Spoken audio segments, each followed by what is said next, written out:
السلام علیکم ورحمۃ اللہ وبرکاتہ۔ الحمد للہ نحمده ونستعینه ونستغفره ونؤمن به ونتوکل علیہ ونعوذ باللہ من شرور انفسنا وسیئات اعمالنا من يهده اللہ فلا مضل له ومن يضلل فلا هادی له وأشهد أن لا إله إلا الله وحده لا شريك له وأشهد أن محمدًا عبده ورسوله أما بعد فإن خير الحديث كتاب الله وخير الهدي هدي محمد صلى الله عليه وسلم وشر الأمور محدثاتها وكل محدثة بدعة وكل بدعة ضلالة وكل ضلالة في النار۔ أعوذ بالله السميع العليم من الشيطان الرجيم، بسم الله الرحمن الرحيم۔ ان اللہ اشترى من المؤمنین انفسهم واموالهم بان لهم الجنہ۔ حاضرین کرام، پچھلے ہفتے ہم لوگوں نے اللہ کے رسول صلی اللہ علیہ وسلم کے برگزیدہ اصحاب میں سے ایک صحابی کی زندگی کے کچھ پہلوؤں پر کچھ باتیں سماعت فرمائیں۔ اسی سلسلے کی یہ دوسری کڑی ہے، اور آج کے صحابی ہیں ہمارے عبداللہ ابن حذافہ السہمی اور عمیر ابن وہب رضی اللہ تعالی عنہما۔ یوں تو اگر دیکھا جائے تو دنیا میں سبھی آتے ہیں اور اپنی عمر گزار کر چلے جاتے ہیں، لیکن اللہ تبارک و تعالیٰ کی خاص عنایتیں کچھ خوش نصیب بندوں کو نصیب ہوتی ہیں کہ جن کو تاریخ قیامت تک یاد رکھے اور خیر کے ساتھ ان کا تذکرہ فرماتی رہے۔ انہی میں سے ہمارے آج کے صحابی رسول عبداللہ ابن حذافہ السہمی رضی اللہ تعالی عنہ بھی ہیں۔ عرب میں پیدا ہوئے، عام سی زندگی بسر کر رہے تھے، اور اگر اللہ نہ چاہتا تو شاید ان کو یہ ناموری نصیب نہ ہوتی جو ہوئی۔ پہلے تو اللہ تبارک تعالیٰ نے انہیں ایمان کی توفیق دی، اللہ کے رسول صلی اللہ علیہ وسلم کا ساتھ نصیب فرمایا، اور جب اسلام مدینہ میں راسخ ہونے لگا تو اللہ کے رسول صلی اللہ علیہ وسلم نے اپنی رسالتی ذمہ داریوں کو محسوس کرتے ہوئے عرب و عجم کے بادشاہوں کے پاس اسلامی دعوت کے پیغامات بھیجنے کا ارادہ کیا، اور اس سلسلے میں اللہ کے رسول صلی اللہ علیہ وسلم نے اپنے صحابہ میں سے کچھ لوگوں کو منتخب فرمانے کا ارادہ کیا۔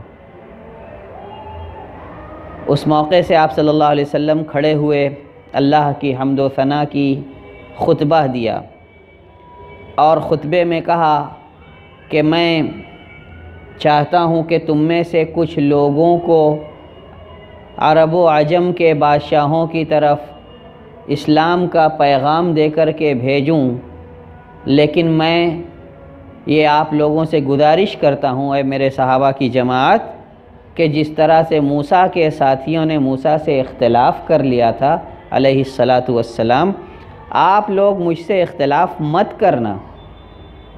صحابہ اکرام رضی اللہ عنہم اجمعین نے بیک آواز جواب دیا کہ آپ ہم سے جو چاہیں وہ ذمہ داری نبھوا لیں، انشاءاللہ ہم آپ کی بات سے بال برابر بھی سرتابی نہیں کریں گے۔ اللہ کے رسول صلی اللہ علیہ وسلم نے 6 صحابہ کو مختلف علاقوں کی طرف اسلامی دعوت پہنچانے کے لیے اپنے خطوط کو لے کر بھیجنے کے لیے منتخب فرمایا۔ ان میں سے ایک خوش نصیب حضرت عبداللہ ابن حذافہ السہمی رضی اللہ تعالیٰ عنہ بھی تھے۔ سن 6 ہجری کا یہ واقعہ ہے، اور آپ صلی اللہ علیہ وسلم نے ان کو فارس کے بادشاہ جن کا لقب کسریٰ ہوا کرتا تھا ان کی طرف بھیجا اور اپنا خط دے کر کے روانہ کیا۔ یہ فارس پہنچے اور محل کے قریب کے چوکیداروں کو اپنی آمد کا سبب بتلایا۔ ان لوگوں نے یہ خبر فارسی بادشاہ، ساسانی بادشاہ کسریٰ تک پہنچائی۔ اس نے دیوان سجوایا، اپنے تمام بڑے بڑے وزراء کو اور جو دربار کے معززین تھے سب کو بلایا، اور اس کے بعد ان کو اپنے دربار میں حاضری کی اجازت دی۔ حضرت عبداللہ ابن حذافہ السہمی رضی اللہ تعالی عنہ بڑی ہی تمکنت کے ساتھ، عربوں کی جرأت اور سادگی کے ساتھ دربار میں حاضر ہوئے۔ کپڑے بھلے سادہ تھے، پھٹے پرانے تھے، عربوں کی سادگی اور عربوں کی شجاعت بھی ساتھ تھی۔ بلا کسی شرکیہ رسم و رواج کو بجا لائے بڑے ہی وقار کے ساتھ دربار میں حاضر ہوئے۔ کسریٰ نے اپنے قریبی درباریوں میں سے ایک کو حکم دیا، سر کے اشارے سے، بعض روایات میں آتا ہے کہ ان سے اللہ کے رسول صلی اللہ علیہ وسلم کا خط لے لے۔ حضرت عبداللہ ابن حذافہ السہمی رضی اللہ تعالی عنہ نے جواب دیا کہ نہ، میں اس بات کا مکلف ہوں، رسول اللہ صلی اللہ علیہ وسلم نے مجھے یہ حکم دیا ہے کہ میں یہ خط کسریٰ کے ہاتھوں میں دوں، لہذا کسی اور کے ہاتھ میں نہیں دے سکتا۔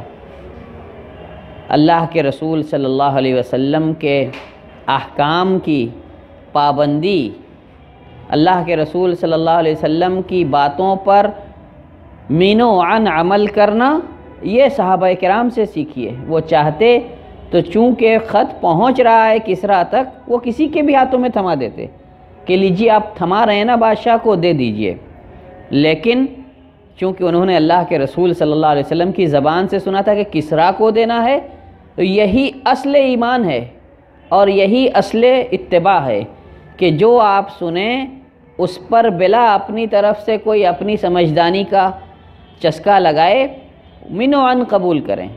درباری پیچھے ہٹ گیا، کسریٰ نے اس کو اشارہ کیا کہ پیچھے ہٹ جائیے، اور ان کو اپنے پاس آنے دیا۔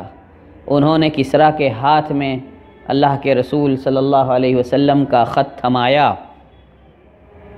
تھمانے کے بعد کسریٰ نے ایک کاتب بلوایا جو عربی پڑھنا جانتا تھا۔ ظاہر سی بات ہے، اللہ کے رسول کا خط ہے، عربی زبان میں ہوگا، اور فارسی بادشاہ کی زبان فارسی، عربی سمجھنے اور پڑھنے والے کاتب کو بلوایا۔ اس نے اللہ کے رسول صلی اللہ علیہ وسلم کا پیغام کھولا، پڑھنا شروع کیا، پڑھتا جاتا تھا، اور ابھی چند ہی کلمات پڑھے تھے کہ کسریٰ کا پارا 7ویں آسمان کو پہنچ گیا، چڑھ گیا ایک دم سے۔ خط کا عنوان کیا تھا؟ بسم اللہ الرحمن الرحیم، من محمد رسول اللہ الی کسریٰ عظیم فارس، سلام علی من اتبع الہدی۔ بس اتنا پڑھنا تھا کہ اس نے خط اپنے کاتب کے ہاتھ سے لیا کسریٰ نے، اور چیختے ہوئے، غصے سے بے قابو ہوتے ہوئے اس کو پرزے پرزے کر ڈالا۔ اور وہ کیا چیخ رہا تھا کہ مجھے ایک ایسا شخص جو ابھی ماضی قریب تک، بہت جلد تک میرا غلام تھا، جس کی قوم آج بھی میرے تابع ہے، اور جو قوم ہمیشہ ہماری ماتحتی میں رہی، اس میں کے ایک فرد کی یہ جرأت کہ مجھے خطاب لکھے اور اپنا نام مجھ سے پہلے لکھے۔ اللہ کے رسول صلی اللہ علیہ وسلم نے کیا لکھا تھا؟ من محمد رسول اللہ، محمد اللہ کے رسول کی جانب سے۔ اس کو اللہ کے رسول صلی اللہ علیہ وسلم کا اپنا نام پہلے لکھنا ایک آنکھ نہ بھایا، اور اس نے فوراً نامہ نبی کو چاک چاک کر ڈالا، اور اپنے یمن کا جو اس کا والی تھا بازان نام کا، اس کو لکھا کہ اللہ کے رسول صلی اللہ علیہ وسلم کے طرف 2 آدمیوں کو بھیجو، وہ ان کو فوراً گرفتار کر کے میری خدمت میں حاضر کریں۔ ادھر عبداللہ ابن حذافہ السہمی رضی اللہ تعالیٰ عنہ کسریٰ کے دربار سے نکل گئے، لیکن جب اس کا غصہ تھما تو اس نے یہ سوچا کہ اس آدمی کو میں نے جانے کیوں دیا، ان کو واپس بلوایا اور اپنے فوجیوں کو دوڑایا ان کے پیچھے، لیکن کسی کو عبداللہ ابن حذافہ السہمی کا کوئی پتہ نہیں چلا اور وہ ان لوگوں سے بچ کر مدینہ واپس چلے آئے۔ اللہ کے رسول صلی اللہ علیہ وسلم کو یہ سارا ماجرا سنایا۔ اللہ کے رسول صلی اللہ علیہ وسلم نے اس کے حق میں بددعا کی، مزق اللہ ملکہ، اللہ اس کی سلطنت کو ایسے ہی ریزہ ریزہ کر دے جیسے اس نے میرے خط کے ساتھ کیا ہے، میرے پیغام کے ساتھ کیا ہے۔ عبداللہ ابن حذافہ السہمی نے یہ خبر دی تھی، اور ادھر وہ دونوں بادان کی طرف سے بھیجے گئے آدمی طائف کے راستے مدینہ کے سفر پہ پہنچے۔ طائف پہنچ کر کچھ تاجروں سے ان کی ملاقات ہوئی، وہیں سے خوشخبری دینا شروع کیا کہ خوش ہو جائیے، آپ کے درمیان جو یہ آدمی نکلا ہے جو آپ کی رشتہ داریاں بگاڑ رہا ہے، آپ کے دین کو برا بھلا کہہ رہا ہے، آپ لوگوں کو آپس میں بانٹ رہا ہے، اس کی برائی سے آپ لوگ بچ جائیں گے۔ اب اللہ نے کسریٰ کو اس کے لیے مکلف کر دیا ہے، وہ اس کا کام تمام کر دیں گے۔ اور اس کے بعد پتہ پوچھا، کہا کہ جو نبی ہمارے درمیان مبعوث ہوئے ہیں، ان لوگوں نے بتایا، تاجروں نے، وہ یثرب میں ہے۔ اس وقت مدینہ کا نام یثرب تھا اور وہ لوگ یثرب ہی کے نام سے جانتے تھے۔ اللہ کے رسول صلی اللہ علیہ وسلم نے اس کا نام مدینہ اور طیبہ رکھا۔ وہ دونوں وہاں سے مکہ ہوتے ہوئے مدینہ آنے لگے، مکہ میں رکے۔ مکہ والوں کو بھی یہی بشارتیں دیں کہ اب خوش ہو جائیے، بہت جلد محمد کا کام تمام ہونے والا ہے اور آپ لوگ ان کی ساری تکلیفوں سے بچ جائیں گے۔ مکہ ہوتے ہوئے وہ لوگ مدینہ پہنچے۔ اللہ کے رسول صلی اللہ علیہ وسلم کی خدمت میں دونوں حاضر ہوئے۔ حاضر ہو کر کے انہوں نے کسریٰ کا پیغام ان کو، اللہ کے رسول صلی اللہ علیہ وسلم کو دیا کہ کسریٰ نے ہمیں حکم دیا ہے کہ آپ کو بلا کسی تاخیر کے ان کے سامنے پیش کریں۔ اگر آپ ہماری بات مانتے ہوئے ہمارے ساتھ چلتے ہیں تو ہم کسریٰ کے پاس لکھیں گے کہ آپ کو کوئی تکلیف نہ دے بلکہ آپ کی عزت و تکریم کرے، اور اگر آپ نے ہمارے ساتھ چلنے سے انکار کیا تو ہم یہ بھی اس کو لکھیں گے اور پھر آپ کے حق میں یہ اچھا نہیں ہوگا۔ دھمکایا انہوں نے اللہ کے رسول صلی اللہ علیہ وسلم کو، بڑے ہی متانت کے ساتھ، تمام تر سنجیدگی اور بردباری کے ساتھ اللہ کے رسول صلی اللہ علیہ وسلم نے جواب دیا کہ آج جائیے، آرام کیجئے، آپ لوگ مہمان ہیں ہمارے، کل آئیے گا تب بات کریں گے۔ اور جب دوسرے دن وہ لوگ آئے تو دونوں قاصدوں نے پھر اپنی تمام تر کر و فر کے ساتھ پھر اللہ کے رسول سے کہا صلی اللہ علیہ وسلم کہ چلتے ہیں، کیا ارادہ ہے؟ اگر نہیں چلتے ہیں تو ہم کسریٰ کو لکھ بھیجیں، اور پھر یہ آپ کے اور اسلام کے دونوں کے حق میں اچھا نہیں ہوگا۔ اللہ کے رسول صلی اللہ علیہ وسلم نے فرمایا کہ تم دونوں آج کے بعد کسریٰ کو دیکھو گے نہیں، کیونکہ اللہ تبارک تعالیٰ نے اس کے اوپر اس کے بیٹے کو مسلط کر دیا اور فلاں رات میں اس نے اس کو ہلاک کر دیا۔ ان دونوں نے کہا کہ سمجھ لو جو آپ کہہ رہے ہو، اگر یہ غلط ہوا تو پھر آپ کے حق میں اچھا نہیں ہوگا۔ اللہ کے رسول صلی اللہ علیہ وسلم کی یہ بات سن کر وہ دونوں بادان کی طرف واپس گئے، اور بادان جو یمن کا گورنر تھا کسریٰ کا، اس کو کہا کہ ہم محمد کے پاس گئے تو انہوں نے ایسا جواب دیا ہے، تو کہا کہ ہم کسریٰ کی طرف خط لکھ کر کے پتہ کرتے ہیں، اگر یہ بات سچی ہوئی تو وہ واقعی اللہ کے رسول ہیں کہ ان کو اس بات کی پتہ ہے، اتنا دور بیٹھے ہوئے اس بات کا پتہ ہے، اور اگر ایسا نہیں ہے تو ان کا ایک خاص معاملہ ہوگا جو دنیا دیکھے گی۔ ابھی وہ یہ سوچ ہی رہا تھا کہ اس کے پاس شیروے جو کہ کسریٰ کا بیٹا تھا جس نے اس کو قتل کیا تھا، اس کا خط پہنچتا ہے کہ ہم نے کسریٰ کو قوم پر اس کی زیادتیوں اور اس کی مظالم کے سبب قتل کر ڈالا ہے، اور اپنی قوم کو اس کے شر و فساد سے نجات دی ہے، اور اب میں فارس کا بادشاہ ہوں، اور آپ لوگ میری پیروی کیجئے اور میرا حکم مانیے۔ بادان نے جب یہ بات سنی تو فوراً کلمہ شہادت کا اقرار کیا، اشہد ان محمد رسول اللہ، اور اس کے ساتھ ساتھ تمام جو یمن کے فارسی لوگ تھے اس کے ماتحتی میں سب لوگ اسلام قبول کر لیے۔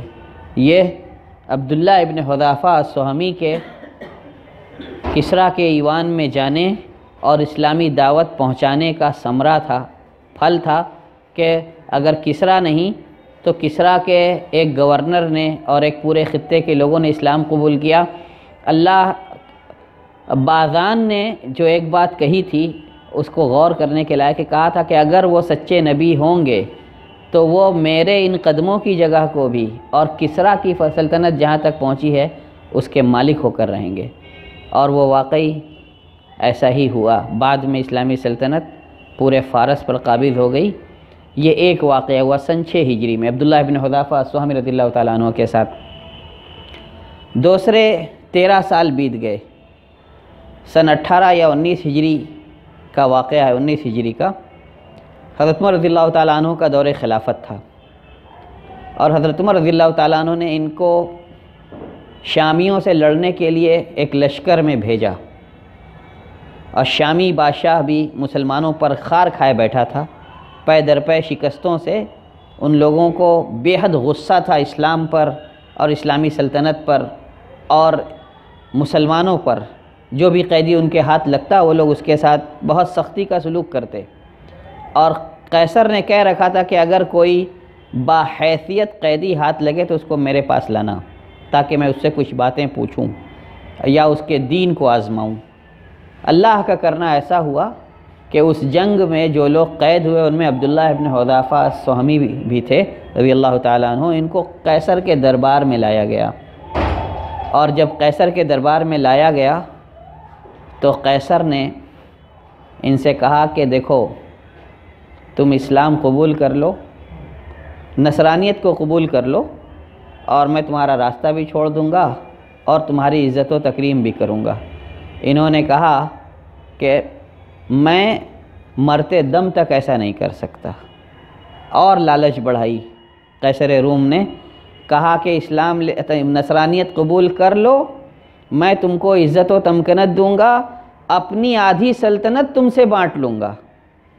اور ہی سخت جواب ملا۔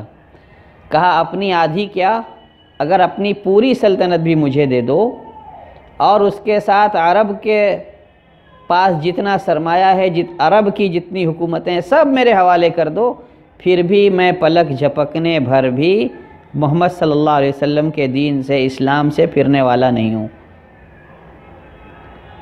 قیصر نے کہا غور کر لو جو کہہ رہے ہو۔ انہوں نے کہا سب غور کر لیا ہے میں نے۔ اس نے حکم دیا 2 قیدیوں کو حاضر کیا جائے۔ پہلے حکم دیا کہ ان کے لیے پھانسی کا انتظام کیا جائے، تختہ دار لگایا جائے، اس پر ان کو باندھ دیا گیا، اور سولی دینے کی تیاری چلنے لگی۔ پھر قیصر نے سوچا کہ لاؤ ایک بار اور آزما لیں۔ کہا 2 مسلمان قیدیوں کو لایا گیا۔ پھر اس نے حکم دیا کہ ایک بڑا کڑھاوا چڑھایا جائے، اس میں تیل ابالا جائے۔ کڑھایا چڑھ گیا، تیل ڈالا گیا، ابلنے لگا۔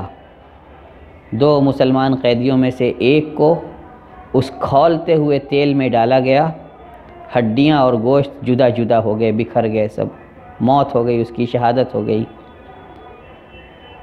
پھر ان سے کہتا ہے کہ اب بھی وقت ہے، محمد کے دین سے پھر جاؤ، میں تم سے کیا ہوا اپنا عہد نبھا دوں گا۔ انہوں نے کہا کہ میرا وہی جواب ہے جو میں پہلے دیتے آیا ہوں۔ تو کہا پھر مرنے کے لیے تیار ہو جاؤ، اور ان کو حکم دیا کہ پھانسی پر لٹکا دیا جائے۔ ان کے بارے میں یہ حکم دیا کہ ان کو سولی پر چڑھا دیا جائے۔ اور جب ان کو سولی پر چڑھانے کے لیے لے جانے لگے تو یہ رو پڑے، موت کے خوف سے نہیں، کچھ اور ہی جذبہ تھا، اور وہی جذبہ ہمیں اور آپ کو، ہر ایک کو اپنے اندر پیدا کرنے کی ضرورت ہے۔ انہوں نے کہا، رونے لگے، سب نے سمجھا کہ شاید موت کے خوف سے رو رہے ہیں۔ قیصر کو اطلاع دی کہ بادشاہ سلامت، یہ قیدی جس کو ہم پھانسی چڑھانے لے جا رہے ہیں رو رہا ہے۔ کہا کہ میرے پاس لاؤ ان کو۔ پوچھا کیا موت کے خوف سے آپ رو رہے ہیں؟ کہا نہیں، آپ لوگوں کو غلط فہمی ہے، دراصل میں اس بات پر رو رہا ہوں کہ ایک ہی روح ہے، پھانسی پر چڑھوں گا نکل جائے گی، اور ایک شہادت حصے میں آئے گی۔ آرزو یہ ہے میری کہ میرے جسم میں جتنے بال ہیں اتنی روحیں میری ہوتی، اور ہر ایک کو میں اللہ کے راستے میں ایسے ہی شہید کرتا، ہر ایک کے بدلے شہادت پاتا۔ مجھے اپنی کم نصیبی پہ رونا آیا ہے، موت کے خوف سے نہیں، آپ کے عذاب سے، آپ کی ایذا سے نہیں، آپ کی سزا کے خوف سے نہیں۔ قیصر روم نے ان کا عزم دیکھا، پگھل گیا۔ کہتے ہیں کہ عزم اگر سچا ہو تو پہاڑ بھی راستہ دیتا ہے۔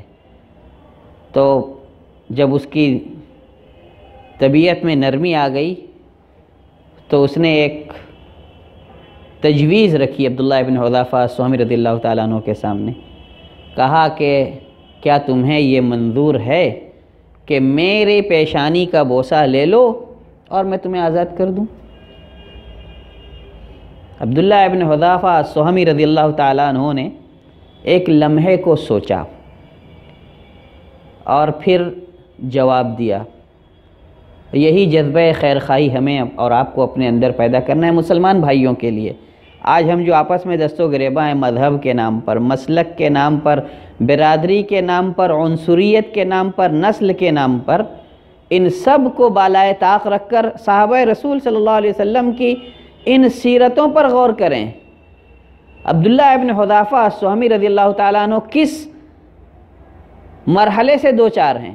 موت کا مرحلہ ہے، ذرا سی چوک اور پھانسی مقدر۔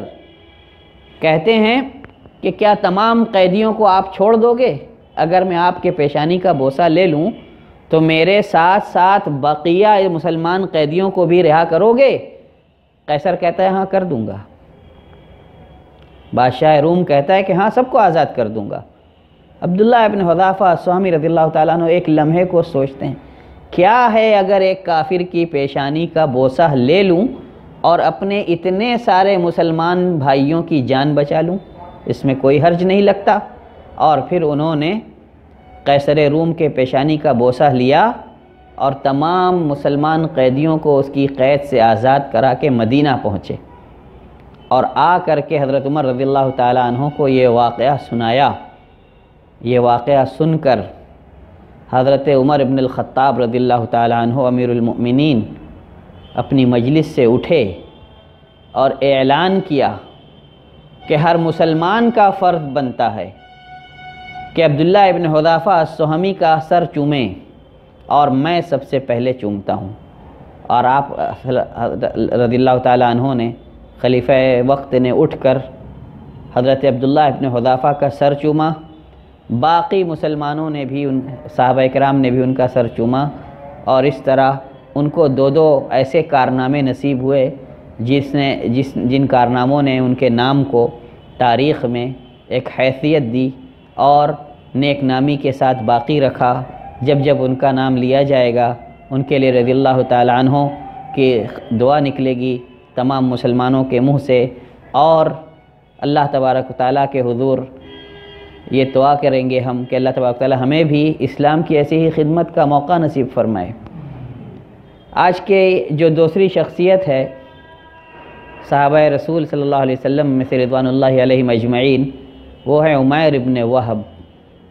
دیکھیے اللہ تبارک و تعالیٰ جسے ہدایت دینا چاہتا ہے اس کے لیے راستہ بناتا ہے، اور راستے ایسے کہ آدمی سوچتا کچھ ہے ہوتا کچھ ہے۔ چاہے اللہ کے حضرت عمر رضی اللہ تعالیٰ عنہ کے اسلام کا واقعہ لے لو یا عمیر ابن وہب کا، اس میں بھی حضرت عمر رضی اللہ تعالیٰ عنہ کا تھوڑا سا رول ہے، اور وہ ہم آگے سنیں گے۔ ہوا یہ کہ غزوہ بدر میں یہ کفار کی طرف سے شریک تھے، عمیر ابن وہب اور ان کا بیٹا وہب ابن عمیر بھی، دونوں کفار کی طرف سے غزوہ بدر میں شریک تھے۔ غزوہ بدر میں وہب جو تھے ان کے بیٹے، وہ مسلمانوں کی قید میں آ گئے، اور یہ عمیر اللہ کی مشیت سے بچ کر کہ اس معرکے میں کفر کی حالت میں شہید نہیں ہوئے، کفر کی حالت میں ہلاک نہیں ہوئے، واپس مکہ پہنچ گئے، اور ابھی ان کا غم اپنے بیٹے پر ہلکا بھی نہیں ہوا تھا کہ ایک دن صفوان ابن امیہ سے خانہ کعبہ کے قریب ان کی ملاقات ہوتی ہے، بیٹھ کر حرم مکی میں دونوں بات کرنے لگتے ہیں، اور وہی بدر کا قصہ چھڑتا ہے کہ کتنے لوگوں کو دیکھو ان لوگوں نے مار دیا اور قلیب نامی کنویں میں پھینک دیا، کتنے لوگ ان کی قید میں ہیں۔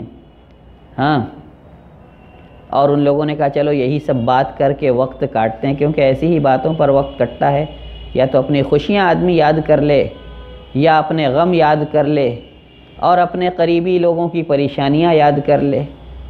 حضرت عمیر ابن وہب کو بے ساختہ اپنے بیٹے کی یاد آ رہی تھی، وہ کہہ نہیں پا رہے تھے اور جی ہی جی میں سوچ رہے تھے کہ جی تو چاہتا ہے کہ مدینہ جاؤں اور محمد صلی اللہ علیہ وسلم کا کام تمام کر دوں، قصہ ہی پاک ہو جائے، اور سوچ رہے تھے کہ اگر کاش میرا بیٹا ان کی قید میں نہ ہوتا تو میں کسی بات کی پرواہ نہ کرتا، اور دوسرے کہ میرے اوپر جو لوگوں کے قرضے ہیں کچھ، اور بال بچوں کا جو بوجھ ہے، ذمہ داری ہے، یہ ساری الجھنیں نہ ہوتی تو میں کب کا جاتا اور محمد کا کام تمام کر کے چلا آتا۔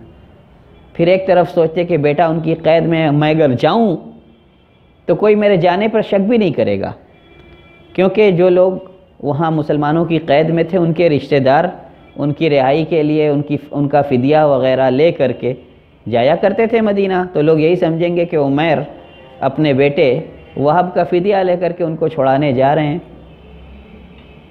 صفوان ابن امیہ نے ان باتوں کو بھانپ لیا، کہا کہ اگر چاہو تو جا کر محمد سے ان کا کام تمام کر کے چلے آؤ۔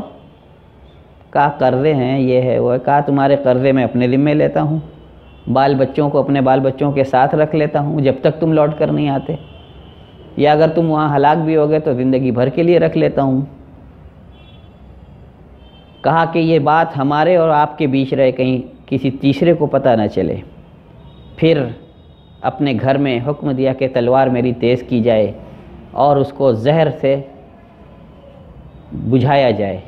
زہر میں بجھائی ہوئی تلوار تیار کی، سواری تیار کرائی، مدینہ کے سفر پر نکل پڑے۔ مسجد نبوی کے قریب پہنچ کر اپنی سواری سے اترے۔ حضرت عمر رضی اللہ تعالیٰ عنہ اور دیگر صحابہ کرام مسجد نبوی میں بیٹھے تھے۔ اچانک حضرت عمر رضی اللہ تعالیٰ عنہ کی نظر اٹھتی ہے، دیکھتے ہیں عمیر ابن وہب آئے ہوئے ہیں اور تلوار لیے ہوئے اپنی سواری سے اتر رہے ہیں۔ کہتے ہیں اللہ کے رسول، پہلے صحابہ کرام کو حکم دیتے ہیں جلدی سے سب اللہ کے رسول صلی اللہ علیہ وسلم کے نزدیک پہنچو، اللہ کا یہ دشمن رسول اللہ صلی اللہ علیہ وسلم کے ساتھ کچھ برا نہ کر جائے۔ اور پھر دوڑ کر کے اللہ کے رسول صلی اللہ علیہ وسلم کے پاس جاتے ہیں، کہتے ہیں کہ یہ عمیر ابن وہب آئے ہیں اور ارادے ان کے ٹھیک نہیں لگتے، ہاتھ میں تلوار ہے، تو کہتے ہیں جاؤ ان کو لے کر کے میرے پاس حاضر کرو۔ حضرت عمر جاتے ہیں، لانے کا انداز دیکھیے، کپڑوں سے پکڑ لیتے ہیں ان کو اور تلوار کے دستے سے ان کی گردن پھنسا کر کے گھسیٹ کر کے اللہ کے رسول صلی اللہ علیہ وسلم کے پاس لاتے ہیں۔ اللہ کے رسول صلی اللہ علیہ وسلم ہیئت دیکھتے ہیں، کہتے ہیں عمر چھوڑ دو ان کو، اور عمیر ابن وہب سے کہتے ہیں نزدیک آؤ، کس ارادے سے آئے ہو؟ کہا کچھ نہیں، بس میرا بیٹا آپ کی قید میں ہے اور اسی ارادے سے آیا ہوں کہ آپ ان کے ساتھ اچھا سلوک کریں، ان کو رہا کر دیں، میں ان کو لینے کے لیے آیا ہوں۔ کہا پھر اس تلوار کا کیا مطلب ہے؟ اللہ کے رسول صلی اللہ علیہ وسلم نے پوچھا پھر اس تلوار کی کیا ضرورت ہے، اس کو لے کر کیوں آئے ہو؟ انہوں نے اپنی تلوار کو برا بھلا کہا کہ بدر میں ہمارے کس کام آئی، اسی کو لے کر کو تو ہم لڑے اور ہمارے 70 لوگ شہید ہو گئے، 70 لوگ قیدی ہو گئے، کس کام آئی یہ تلوار؟ تو کہا کہ سچ بتاؤ۔ اللہ کے رسول صلی اللہ علیہ وسلم نے فرمایا کہ سچ بتاؤ کس کام سے آئے ہو؟ عمیر ابن وہب نے کہا کہ بس اسی ارادے سے آیا ہوں، اپنا بیٹا آپ سے لے لوں اور چلا جاؤں۔ اور انہوں نے آ کر کے جو سلام کیا تھا اللہ کے رسول صلی اللہ علیہ وسلم کو، وہ عم صباحن والا جاہلیت کا سلام تھا۔ اللہ کے رسول صلی اللہ علیہ وسلم نے کہا کہ ہم کو اللہ تبارک تعالیٰ نے جنت والوں کا سلام عطا کیا، اس سے بہتر جس جنتیوں کا سلام ہوگا وہی سلام ہم کرتے ہیں۔ انہوں نے کہا آپ اس ہمارے سلام سے زیادہ دور نہیں ہیں، آپ کو نبی ہوئے زیادہ عرصہ نہیں گزرا ہے، یعنی ایک طرح سے رغبت دلا رہے تھے کہ پھر سے معاملہ پہلے جیسا کر لو، کوئی اختلاف نہ رہے، ہمارے ساتھ آپ بھی چلیے، سب مکہ واپس چلتے ہیں۔ اللہ کے رسول صلی اللہ علیہ وسلم اس بات کو نہیں مانے جب، تو دوبارہ پوچھا اللہ کے رسول صلی اللہ علیہ وسلم نے کہ کیا ارادہ ہے؟ کہا بس بیٹے کو چھڑانے آیا ہوں۔ کہا سچ بولو، کیا ایسا نہیں ہوا ہے کہ صفوان ابن امیہ کے ساتھ بیٹھے ہو، یہ باتیں گفتگو کا موضوع رہی ہیں، پھر صفوان ابن امیہ نے تمہارے قرضے، تمہارے بچوں کی ذمہ داری لی ہے اور تم کو میرے قتل کے ارادے سے بھیجا ہے، اور وہ وہاں مکہ والوں کو بشارتیں سنا رہے ہیں کہ عنقریب محمد سے چھٹکارا پا جاؤ گے؟ عمیر ابن وہب سکتے میں آ گئے، اور اس کے بعد کہتے ہیں کہ اللہ کے رسول، آپ اللہ کی وحی کی باتیں ہم لوگوں کو سناتے تھے اور ہم لوگ اس کی تصدیق نہیں کرتے تھے، لیکن آج وہ بات جو میرے اور صفوان ابن امیہ کے علاوہ کوئی تیسرا نہیں جانتا تھا، آپ اس بات کو میرے اوپر کھول رہے ہیں، اور اتنی دور بیٹھے ہوئے مکہ سے، تو مجھے اس بات میں اب ادنا شک نہیں بچا کہ آپ اللہ کے رسول ہیں۔ اور انہوں نے اسلام کا کلمہ پڑھا۔ حضرت عمر رضی اللہ تعالیٰ عنہ نے کہا کہ روئے زمین پر عمیر تم سے زیادہ ناپسندیدہ مجھے کوئی نہیں تھا، لیکن آج تم اپنے اسلام کے نتیجے میں میرے نزدیک میرے گھر والوں میں سے بعض سے زیادہ محبوب ہو گئے ہو۔ یہ اسلام کی محبت ہوتی ہے۔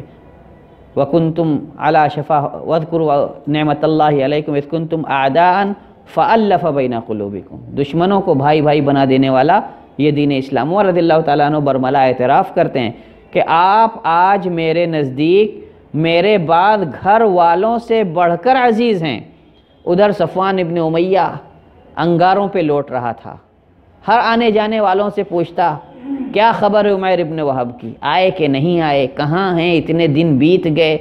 آخرکار ایک سوار نے آ کر خبر دی کہ سنو، زیادہ خوش ہونے کی ضرورت نہیں، عمیر اسلام لا چکے ہیں، ان کے بیٹے کو بھی رہا کر دیا گیا ہے، وہ بھی ان کے ساتھ ہیں، اور وہ مدینہ میں آرام کے ساتھ ہیں۔ عمیر ابن وہب نے یہ خواہش کی کہ میں کیوں نہ جا کر مکہ میں لوگوں کو اسلام کی دعوت دوں، کیونکہ اس سے پہلے میں اسلام کے خلاف ان کو بہت ورغلاتا تھا، تو اب کچھ اپنا کفارہ ہو جائے۔ اور انہوں نے اللہ کے رسول صلی اللہ علیہ وسلم سے اجازت لے کر مکہ جا کر مکہ والوں کو اسلام کی دعوت دی، اور سب سے پہلے صفوان ابن امیہ سے ملاقات کی۔ کہا سنو صفوان ابن امیہ، میں محمد کو قتل کے ارادے سے ضرور گیا تھا، لیکن میں ان پر ان کی صداقت دیکھتے ہوئے، ان کی رسالت کی سچائی جانتے ہوئے اسلام لایا، اور میں اب اللہ کے دین پر قائم ہوں، تم بھی اللہ کا دین قبول کر لو، اور یہ پتھر کنکر کی عبادت جو عقل میں نہیں سماتی انہیں چھوڑ دو، یہ کوئی دین نہیں ہے۔ اور اس کے بعد انہوں نے مکہ والوں کو اسلام کی دعوت دی، اور ان کے ہاتھوں پر بہت سارے لوگوں نے اسلام قبول کیا۔ اللہ تبارک تعالیٰ نے ان کے اسلام میں برکت دی، اور ان سے اسلام کی یہ عظیم خدمت لی۔ کل تک جو اسلام کے دشمن تھے، رسول اللہ صلی اللہ علیہ وسلم کے دشمن تھے، آپ پر ایمان لائے، اپنے بیٹے کو مسلمانوں کی قید سے رہائی دلوائی، اور اس کے بعد اپنی قوم کی طرف لوٹ کر لوگوں کو اسلام کا سبق پڑھایا، اور بہت سے لوگوں کو ان کے ہاتھ پر ہدایت ہوئی۔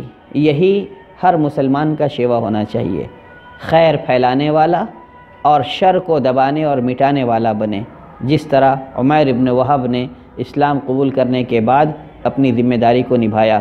یہ اللہ کے رسول صلی اللہ علیہ وسلم کے دو برگزیدہ صحابیوں کی زندگی کے کچھ خوشنما واقعات تھے جو ہم اور آپ نے آپس میں بانٹے۔ اللہ تبارک تعالی ہمیں ان صحابہ کی سیرتوں کو اپنانے اور اسی کے مطابق اپنی زندگی ڈھالنے کی توفیق بخشے، جب تک اس دنیا میں زندہ رکھے، ایمان پر مضبوطی سے قائم رکھے، اور ہمارا خاتمہ بھی کلمہ اخلاص پر ہو۔ بارک اللہ لنا ولکم فی القرآن العظیم ونفعنا وإیاکم بما فیہ من الآیات والذکر الحکیم، انہ تعالی جواد کریم ملک بر الرؤوف الرحیم، وآخر دعوانا الحمد للہ رب العالمین، والسلام علیکم ورحمۃ اللہ وبرکاتہ۔